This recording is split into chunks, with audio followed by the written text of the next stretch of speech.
மடங்களில் தியானம் செய்யலாம். ஒரு நிகழ்ச்சி நடக்கும்போது கூட தியானம் செய்வாங்க. 1000 தான் சாமியாராக இருந்தாலும் கூட. இப்படி இவர் விஜயேந்திரர், அதற்கு முன்பு பெரிய சங்கராச்சாரியர், அவருனா சொல்ற தமிழ் மொழி மீச பாஷை என்று சொல்றார். இப்படி இவர்களுக்கு தமிழ் என்றால் ஆகாது, தமிழ் மொழி என்றால் ஆகாது, தமிழ் மக்கள் என்றால் ஆகாது. தந்தை பெரியார் இந்த தமிழ் மண்ணை பண்படுத்தி இருக்கிறார். சனாதன சக்திகள் இங்கே கால் ஊன்ற விடக் கூடாது என்பதற்காகத்தான் இங்கே நாம் திரண்டிருக்கிறோம். அதே போல ஆளுநர் பதவி கடந்த 2017ஆம் ஆண்டு தலைவர் எழுச்சி தமிழர்கள் தலைமையில் மாநில சுயாட்சி மாநாடு என்று நாங்கள் நடத்தினோம். அந்த மாநில சுயாட்சி மாநாட்டில் முதலமைச்சர் தளபதி அவர்கள் கூட பங்கேற்றிருந்தார். அந்த மாநாட்டில் ஆளுநர் பதவி ஒழிக்கப்பட வேண்டும் என்று நாங்கள் தீர்மானம் ஏற்றிருந்தோம். அதே போல கடந்த ஆண்டு 2024 ஜனவரி 22ஆம் ஆண்டு திருச்சியில் மிகப்பெரிய மாநாடு, வெல்லும் ஜனநாயக மாநாடு.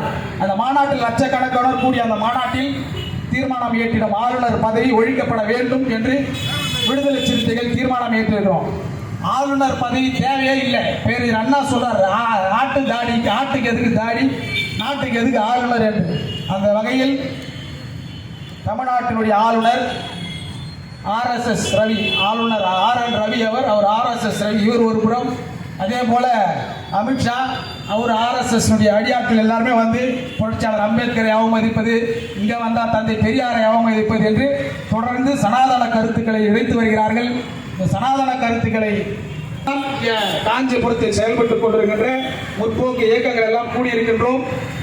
இந்த நிகழ்வு என்பது நான் தலைமுறை என்பதனால் சொல்லிவிடுகிறோம். நேற்று தான் இந்த நிகழ்வு குறித்து ஆலோசனை செய்தோம். அந்த ஆலோசனையின் பேரில் வருகிற